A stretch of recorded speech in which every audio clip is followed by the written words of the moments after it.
By the way, this list is exclusive for you guys. I haven't done this anywhere else. Wow. I just got on my phone and just started texting me. Here it is. So I love this it. is exclusive to Crain Cone. It is Christmas. It actually is. Christmas Day is here.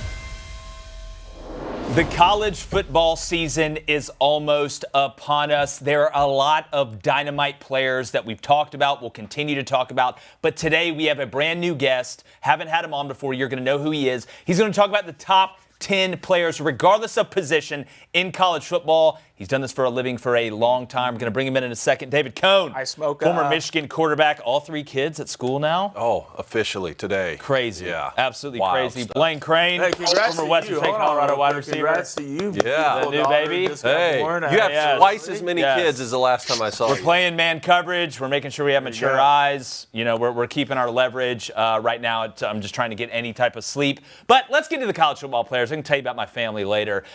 Really excited to bring this guy. You can catch him on the McShay Show and the Ringer, Netflix, Spotify. One of the best in the business. Some call him Todd. We just call him Todd McShay. Bring him in. Hey. Todd, What's up, guys? how's it going, How man? we doing? Dude, Fantastic. it's like you. Couldn't be I mean, better. it's like Christmas, right? It actually feels like when your parents let you open one present before, like the day before Christmas or like the night before Christmas, Christmas Eve, whatever. good night. Kind of feels like that because we're almost here. But Todd, we got your list of your top 10. Before we get into it, you know, again, you're a guy that watches a lot of tape. You've done this for a while. You know, what are kind of the main pillars when you're doing this, like non-position specific? Is it just physical? Do you look at the mental aspect within what coverage they're running? Obviously, what blocking assignment, what gap they're supposed to have? Kind of what goes into the cake here? Well, we spend a lot of time in the summer trying to get like a top 100 for the NFL draft, right? But then also recognizing around this time of year that we better include some other guys that maybe aren't draft eligible and go back and study that a little bit and prepare for the season. I mean, it's always a blend, right? Like the quarterbacks, especially this year. This might be the best year of college football leading up to NFL draft that we've ever seen. And I've been doing this now. Like in total, years. or are you talking about just at quarterback? At quarterback. Okay. At quarterback. So they're every year they're probably going to be, you know, littered throughout a top 10. But this year it's remarkable. We went 14 quarterbacks deep. Wow. In the off season of guys who I think could be drafted on the first or second day. And there's 11 right now that when we unveil our top 50 prospects for the draft, there's 11 that have top 50 grades at this point. Like that's just, it's absurd. And so it's not only do you have like Dante and Arch and LaNorris Sellers and CJ Carr like up near the top, you've also got this depth of this quarterback class that where like if we have a Garrett Nussmeier injury season or a Cade Klubnik with Clemson, you know, falling apart, or if Arch decides to go back for 2028, or if Carr does, Sayin does, 2 or 3 of those guys all wind up going back, it's still a loaded group. And so I'm getting fired up for the season. I don't think I've never in my lifetime seen this much quarterback talent going into a year. Wow. So you've got to account for that. But then you also got to account that we've got some unbelievable talent at other positions. Like there's a ton of great edge rushers. Jeremiah Smith from Ohio State leads a group of receivers this year. It's like every year we're just throwing another, 10 to 15 receivers in that are ready to go make an impact in the NFL from college. And then you'll see like a cornerback here, and maybe, there's some other positions that you got to kind of include as you go through this list. So, and honestly, some years it's like, how do I get to 10 and feel like these are all special players? This year is like, I'm leaving out like the linebacker from Clemson, Brown. Like, it's hard to narrow it down to 10, which is a great thing for us as we enter into the college season. Well, Cone, right when I thought I couldn't get any more excited about college football, Todd comes on here and hits a grand slam in the first. The quarterback play? Yeah, stop. Talk dirty to him. Todd, something we say a lot on this show is the college game and the professional game are the same sport, but two very different games. So how do you go about analyzing players who may dominate at the collegiate level, but who you still have reservations about their growth up to the NFL? Yeah, I mean, it doesn't matter what the schemes are.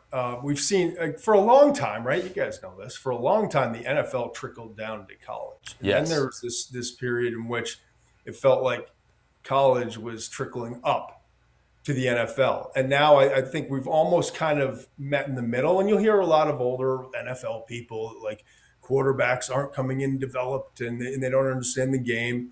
I'm not saying they're wrong in some regards.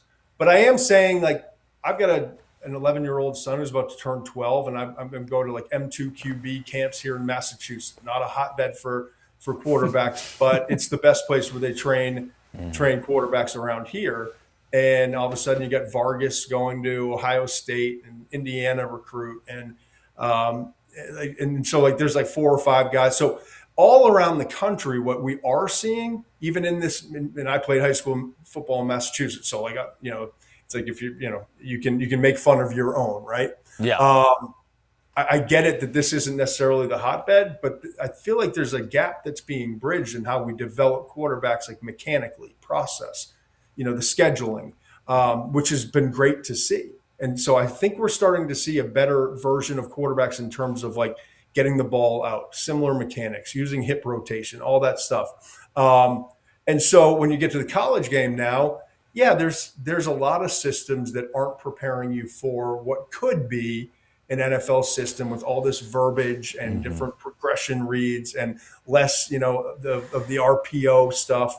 But I'm also seeing a lot of NFL teams, and you can call it dumb it down, or I like to view it as kind of like the quarterbacks now are just more mobile coming in the league in general. Not all of them, but like we used to work so hard to find the next Drew Brees, Peyton Manning, Tom Brady. And so, yeah, we've got a Matthew Stafford, and we've got a couple guys who are purely pocket, can't extend if the initial play isn't there.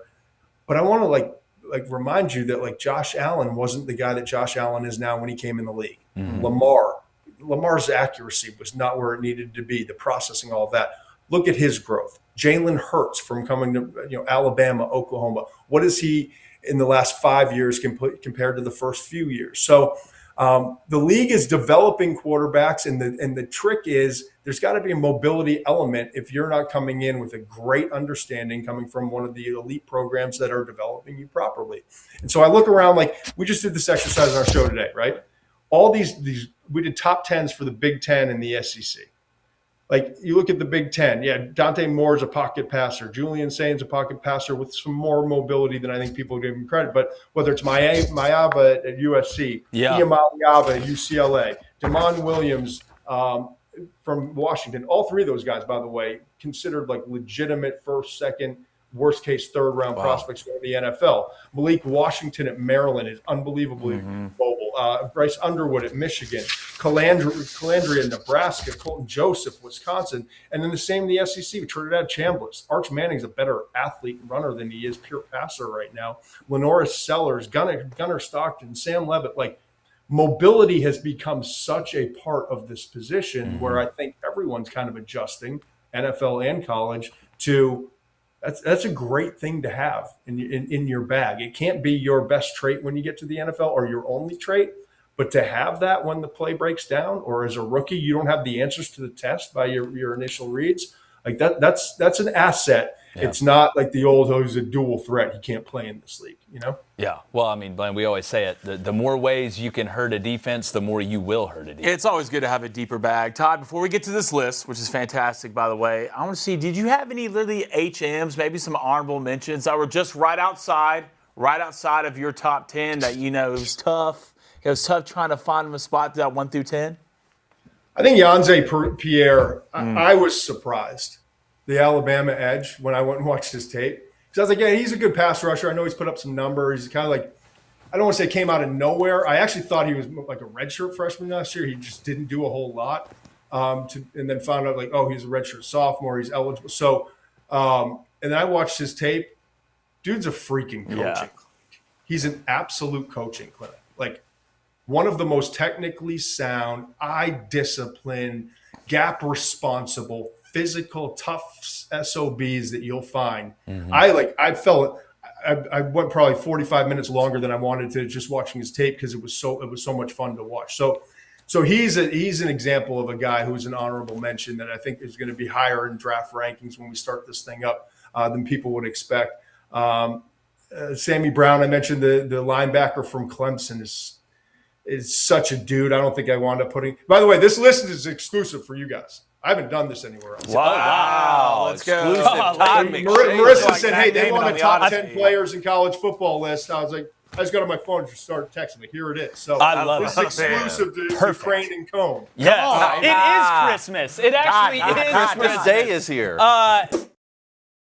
Polymarket is now an official On3 partner, and the Polymarket app is a prediction market which allows you to stay informed and profit from your knowledge by trading on future games and events like David Cone has right here. 2027 College Football National Championship winner. Got Notre Dame at 17%. Pull that up, enter your dollar amount, take the yes position if you believe in the Irish. I love it. And you can also cash out your position at any time. You can let it ride, or another great aspect of Polymarket is the live trading for the markets that are operating during the games. That's huge. But the best part, and listen, is you are not going up against the house. There is no house. It is peer-to-peer trading, and Polymarket wants you to win. Mono, e-mono, human versus human, no house. And to be honest with you, my favorite part is the live chats. 500,000 people in the live chat.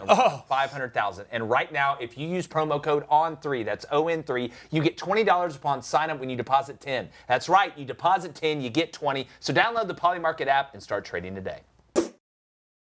Todd, we appreciate that, number one, and we're going to post this thing everywhere. I want to get to this because it's fascinating to me, and I kind of love the way it's broken down because, again, this isn't, oh, well, I'm just going to make sure I put one guy from this team. I want to make sure I have as many teams as possible. You've got guys on multiple teams here, and it's fascinating to me. I want to start at number 10 with Colin Simmons, the edge at Texas, and you turn the tape on and you look at potential, you look at length, you look at just that twitch that you want to see a guy that can bend, guy that can run the hoop, a guy that can put his hands on you and hurt you. When you watch his game, I know there's another defensive end we're going to get to a little bit above him, but what really stands out to you about Colin Simmons? And, I mean, this guy's going to probably be double-teamed and chipped the whole year, I would assume. Yeah, he's another, not dissimilar from Pierre at Alabama. I obviously watched him in college. It's different when you're watching and you're getting a feel for them. And then when you sit down with the coach copy tape and you watch like every play, even the ones that aren't quote unquote impactful or like PFF Ultimate when they do like the key plays, like I'm talking every play. And the other guy that at edge we'll get to in a minute, like when you close your eyes and you think of like long speed rusher, like, threaten off the edge, he's that. This guy's not as long. He's like 6'3". He's got longer arms, but he's not. And he's fast. He's explosive. Like he's probably going to run in the 4.6s, right?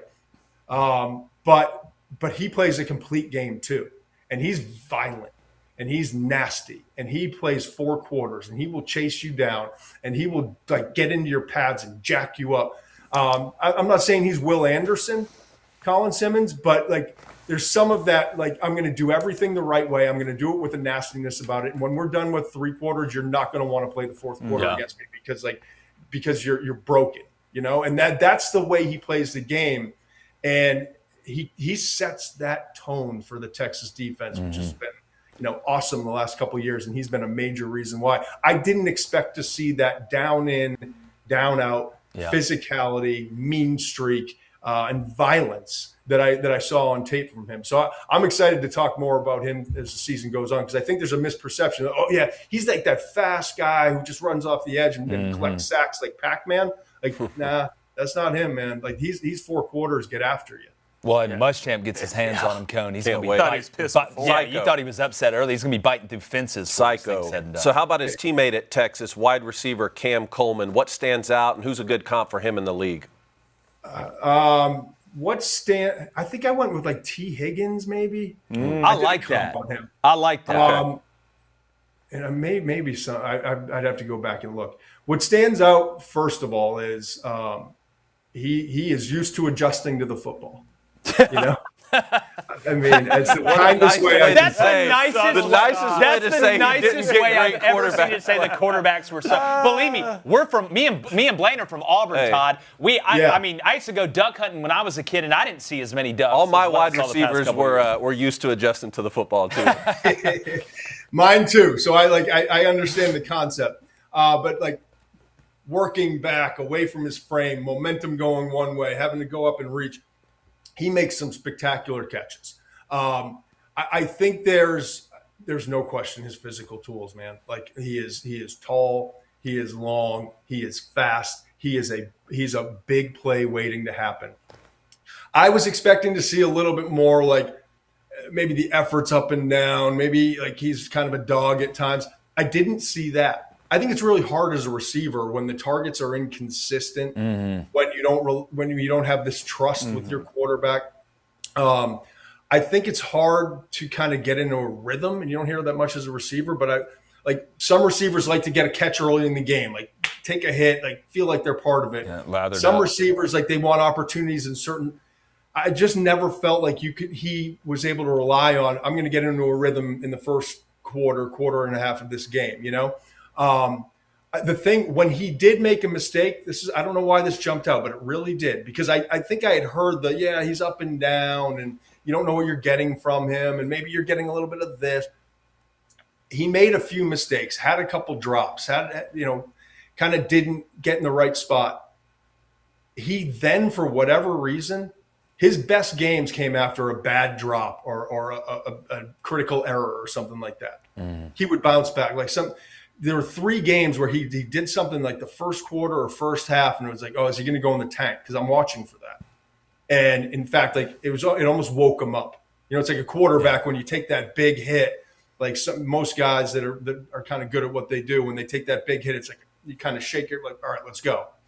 I saw that from Cam, so that's encouraging, and everything I'm hearing out of Austin has been encouraging as well. To give Arch that weapon opposite Wingo, and I think we're going to see a very different version of Cam Coleman than we've seen in the past.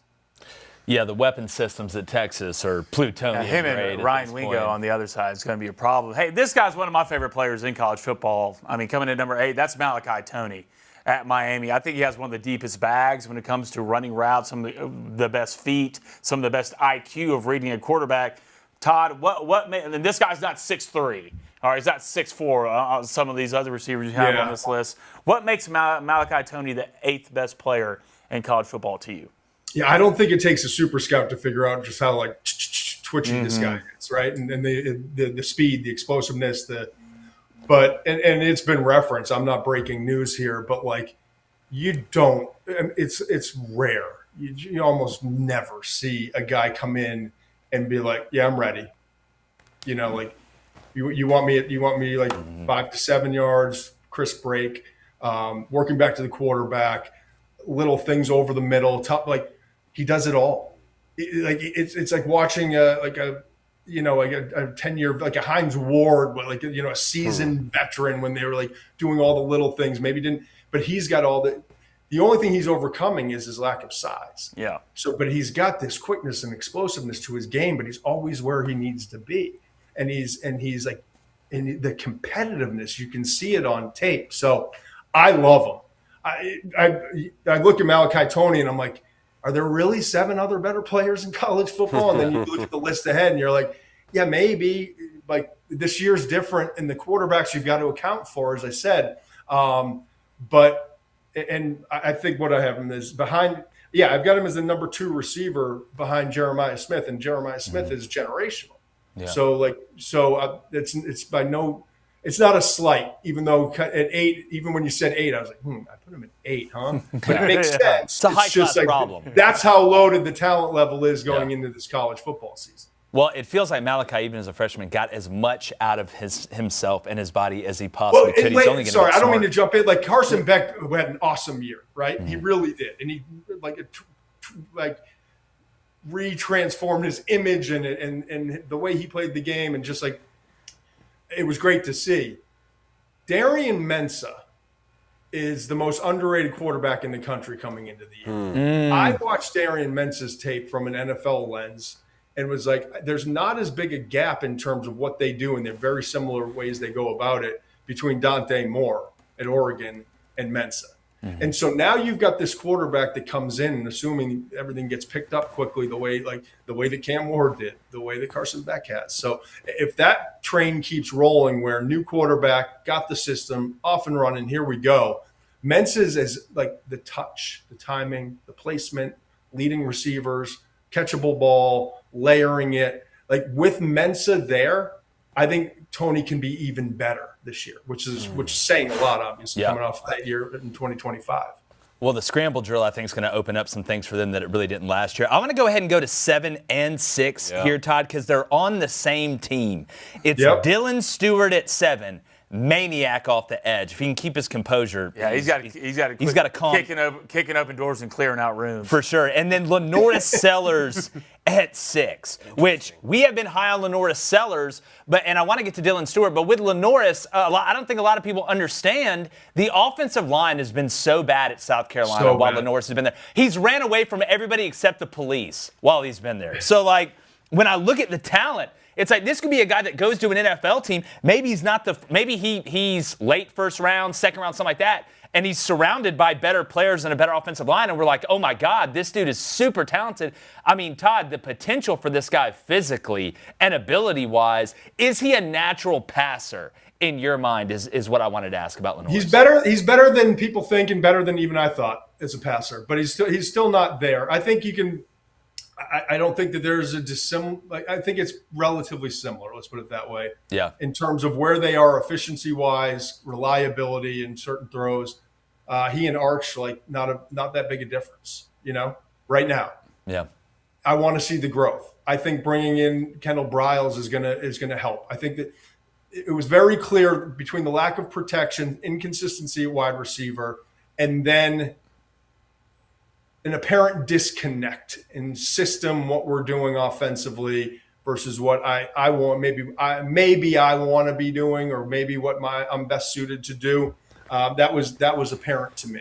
Mm-hmm. And so now you put him in a system that's been proven, like averaging around 50 points per game, and kind of getting the ball out, and I can utilize this running ability. But I know where to go with my eyes. Quicker, things are going to be like more tempoed, and let's go. Yeah, I think all of that combined is going to lead to a huge year for LaNorris. And I got news for people. Like, he might be the most physically gifted quarterback in this ridiculously talented quarterback. I don't think that's nuts at all. And depending on who's drafting number 1 overall and how things go the next 5 months for LaNorris Sellers, like, I'm not ruling out the possibilities that Sellers is the number 1 overall pick. Wow. He's that talented. It's the best way I can put it. I'm not saying he's going to be. Sure, I'd have him higher up. But I'm telling you, there is a level of like confidence and athleticism, obviously. The ball jumps off his hand. He can create better than all these other quarterbacks that can create really, really well. I don't know. South Carolina is one of those teams. I get it. The rest of the cast is not great, but like Cam Newton, there was only one other first-round pick that year when they won the national championship. And it was I think it was Nick Farley, the defensive tackle, and nobody else was really. So I'm not saying that it's going to be that kind of year, but I'm very intrigued to see what South Carolina looks like with LaNorris, with confidence, health, coming into a year, new system. He's that talented. He might be the most special of all of these guys. Wow. Let's see if that translates to wins for the Gamecocks. Well, the receivers need to quit getting hurt. Good God. There's 2 of them. All right, Todd, number 5 on your list, Texas quarterback Arch Manning. He's been a household name for years. What do you like most about his game? What kind of season do you think he'll have this year at Texas, and what kind of pro can he be? What I like most about this whole situation for Arch is, for whatever reason, and I think we know all of it, the Manning name, Texas quarterback, it was – but we got it, man. It's done. Like finally, national championship back in Texas where it belongs. Heisman Trophy, number 1 overall pick. Dude wasn't even a full-time starter coming into the year. And if you look at Manning is on it's on the back of his jersey, and his uncles, and his grandfather, But he's Cooper's son. He's also his mom's son. Great athletes. Not the most polished. Just kind of done his way. But he's 6'4", 6'5", 232 now, I think it was. Big, strong, physical, and fast. And I went back to his tape and I watched, and we all know he's a runner. But now watching like LaNorris and watching Dante, but Trinidad and Levitt and all these other mobile quarterbacks, his acceleration with those, like the long legs, the strides, it's different than most, if not all, these other guys. So there's a legitimate weapon there in terms of the running ability. And then the thing that I like the most, but it's a combination of 2 coming into this year, right? Arch isn't we're not talking about him for some reason the way we were last year, right? And then also, which kind of takes a little bit of, I don't want to say pressure, but in Austin, he's everything, and everywhere he goes, like you can't get a bottle of water from a convenience store without being an Arch man. But it's not that same national, like the whole college football season relies on Arch Manning having this like generational type year. And then combine that with the fact that he's been through adversity now. Arch didn't go through adversity in high school. Arch hasn't faced adversity. He's a Manning. Things are pretty good for the Manning family. He goes and plays at a high school level that apparently isn't like the elite in Texas high school football, and he's just the best player there. Goes to Texas, doesn't have to start right away. So like then he gets thrown in, and it's like, hey, what's up, Columbus, Matt Patricia, all these starters, Styles, Arvell Reese, Caleb Downs, welcome in, son. Yeah. And so like there was. It was too much. It was too much too fast. But then you saw as the season progressed, there were a lot more positive moments. His eyes start to get where they're supposed to go. His feet are starting to fall a little bit. But I got news for you. There's still in the best moments in the best games some missed throws that like a Manning, you can't even imagine that a Manning would miss that throw. Maybe he's not a Manning by our like standards. Maybe he's just he's Arch and he's a special talent, and he's just developing. Like Fernando Mendoza was, I was like, this guy can be a first rounder. This guy can be really good. He's got to cut down on the mistakes. He's got to marry his eyes to his feet. But he's trying to do too many things at Cal. He gets to Indiana. Signetti puts him in the machine with Mike Shanahan, and now he's like regimented, robotic. He's still throwing interceptions and making mistakes. He didn't play great against Iowa. He didn't play great against Oregon. He didn't play great against Penn State, but he was awesome in the fourth quarters. Yeah. After interceptions that got him in bad spots, right? And then he was awesome in the college football playoff. And he was like 28-0 his ratio, touchdowns, interceptions in the red zone, third downs, fourth downs. So that's the progression I want to see from Arch this year. And I think it's going to be a little bit different. I'm excited to see it. All these, Jaden Daniels wasn't Jaden coming from Arizona State, even his first year at LSU. Bo Nix was you guys know, he was a nightmare for the most part at Auburn, even his first year. But then like that second year with a play caller and everything, the support around you can make all the difference in the world. Cam Ward with Miami there's so many recent examples of guys that extra year, and maybe it's 2027 in college football for the 28 draft for Arch. Maybe that's the deal. But I think we're going to see a different Arch this year, and I'm pumped to see it. Well, Blaine, the guy at 4. The chosen one. I think the shortstop. I think he's the shortstop. Best quarterback in college football. I agree with that. That's why I'm excited to ask Todd about now. Dante. And that's Trinidad Chambliss. I don't think there's, even with losing your coordinator, losing Lane Kiffin, this guy, there's nothing he can't do. He can shoot the 3. He'll dunk on your ass from the free throw line. He'll hit a mid-range J, hit an A-1. And then do your math homework for you. And yeah, do your math homework, clean the kitchen, mow the backyard. So right now you have Trinidad at number 4. Todd, what stands out to you about Trinidad? I don't know that any quarterback in the country comes back with a better combination of these 3 things that are critical: playmaking ability, efficiency, and proven big game moments, right? If you really think about it. The dude's a playmaker. Ball jumps off his arm. You think about that Georgia game, that signature scramble around. By the way, that Georgia tape might have, outside of Mendoza versus Ohio State, of all these quarterbacks I watched for last season's draft and this year's going into the year, that second Georgia game, after, by the way, that fourth quarter meltdown that a lot of guys, D2 transfer, between the hedges, like that could stunt a lot of guys. He just bounced right back from it. Yeah. But that tape was the best individual tape outside of Mendoza versus Ohio State in the Big Ten championship that I watched of any of these quarterbacks from all of last year. So in Miami, like the numbers weren't great and the result wasn't great, but the tape was actually really good considering the limited number of opportunities. Even that last drive, 2 plays, 40 yards, like giving him a shot. He is so damn competitive.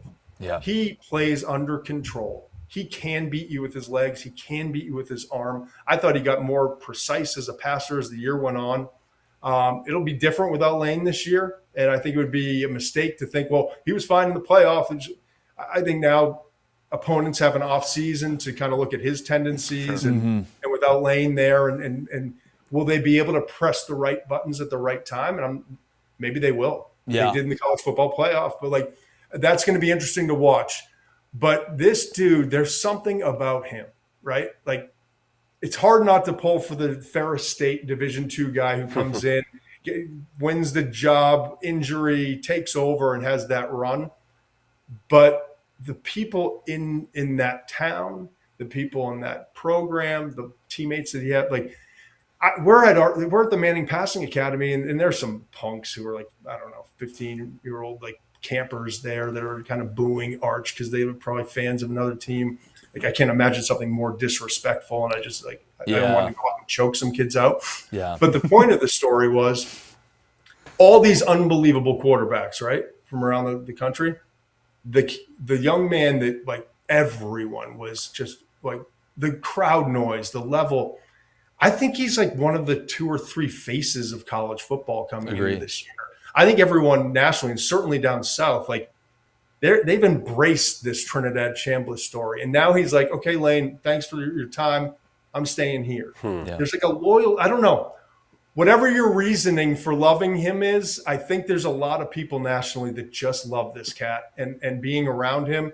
He's just a special young man. He's been through a lot. He's earned everything that he's gotten. And I'm excited to see what he's able to do because everyone's like, yeah, well, Ole Miss, there'll be a good story. And they were fun last year. Lane's gone. Now, what about that matchup against LSU? Yeah. What if Trinidad is able to lead Ole Miss to a win against the money in that roster? You know, like we got a lot of games early in the season that are going to like just can't wait for right now. But that one, like circle that one to see what Trinidad's able to do against Lane. I can't wait. And by the way, Sam Levitt's special too. Yeah, So I agree. I agree. And I think Trinidad's a guy that could line up and run the wing T and have success or get in the air raid and stay in empty and have success. He's that talented. We'll see. Guys, 3, 2, and 1 here. I want to go to Leonard Moore. You have number 3. Only DB on this list out of Notre Dame. And Notre Dame's secondary is stacked. I mean, I don't think this is too long of some sort of diatribe to have to go on. The guy can do everything. I mean, it's just so there's natural. only certain grades that you give out at corner, like Patrick Surtain. You know, like he's in that class. It's a combination of size, length, strength, agility, and honestly, the most underrated aspect of playing that position is awareness, instincts, like a feel. And playing in that defense where you're doing some man stuff, some zone stuff, the physicality, press, playing off. He does it all, man. He's one of the he's going to wind up with one of the higher cornerback if things go the way we project him to this year. Maybe one of the highest grades at corner that I've given out in 2+ decades of doing this. So he's that kind of talent. He's nasty. I mean, just I know NFL guys love him. I mean, Cone at number 2. Dante Moore. Oregon quarterback. He had transferred from UCLA. I mean, he's your top quarterback on the board there, Todd. What's the reasoning for that? I put where would they be without Dante? You know, and Oregon's got a lot of talent, and you can make this argument for Trinidad. You can make this argument for many other quarterbacks in this, but like it all runs through Dante. And yeah, Will Stein's at Kentucky now. We're gonna find out, like, does it keep rolling? For as talented as they are, they had a tight end who was a first-round pick in Kenyon Sadiq who blew up the combine. And played really well, but he had to have a fire lit under his ass halfway through the year. And he had a sensational freshman receiver in Decorian Moore, who kind of hit that freshman wall, was kind of nicked up, wasn't the same guy. Evan Stewart gets injured before the season. He's a first-round talent, but comes with some stuff you got to deal with. So it's not like he had this. Like what maybe Arch has at Texas or certainly Julian has at Ohio State. Like in terms of offensive weaponry, protection was pretty good. It wasn't elite, so when I put together these lists, it's like, what would the team be without like the value, of the player? And I think we kind of, because he's not this great runner, because he's not 6'5", running a 4.45, or, he doesn't have Sellers' mobility and explosiveness or Arch's straight line speed and stuff. But he's just so efficient throwing the football. He's the best pure passer in the entire country. He can distribute it. He does it on time. He understands the system. And I just there's a reason why the Raiders, before he decided to go back to school, were legitimately having conversations. Is it Dante, who is less experienced, or is it going to be Fernando Mendoza? He could have easily been the number 1 overall pick in this past draft. Yeah. And now he comes back to rinse, refine, and repeat. And I can't wait to see it. Yeah. Wow. And number 1 on this list, I mean. Surprise, surprise. Yeah, surprise, surprise. Jeremiah Smith. Yeah, we're good here, right? Yeah. Great catching up with you guys. Yeah, Todd, it was great to see. Just quickly, I mean, is he who has been a better collegiate wide receiver prospect that you've seen come out? Is this the top of the top here? Or, I know Julio and AJ. So his style is similar to Julio, right? Okay. I get Julio vibes watching him, the physicality. Don't have to be this elite twitch, getting in and out of breaks, but smooth enough to do so. Balls in the air, good luck getting around that frame. I remember being on the field watching Julio run towards me in an end zone, thinking, "Oh my!" If I'm a 185-pound defensive back and he's got a runway, I'm cooked, Yeah. And they look different. There's this momentum. It's like a freight train coming down the tracks, right? But might be the highest grade I've given since, when it's all said and done, if he has the year we expect him to have, since Calvin Johnson. I think it was a 97. Holy crap, dude. Yeah, so he's in that category. Wow. And you know what? I believe it. The man comes in and out of breaks like it's a Fast and the Furious movie. Todd McShay, debut on Crain Cone. We knew you were going to kill it. You absolutely nailed it. We appreciate you dropping the exclusive top 10 list. Tell everybody where they can find your stuff because, brother, it's great to watch you. Yeah, we just fired back up on August 17th, on today. So it's the McShay Show with my good friend, longtime cohort, Steve Mensch.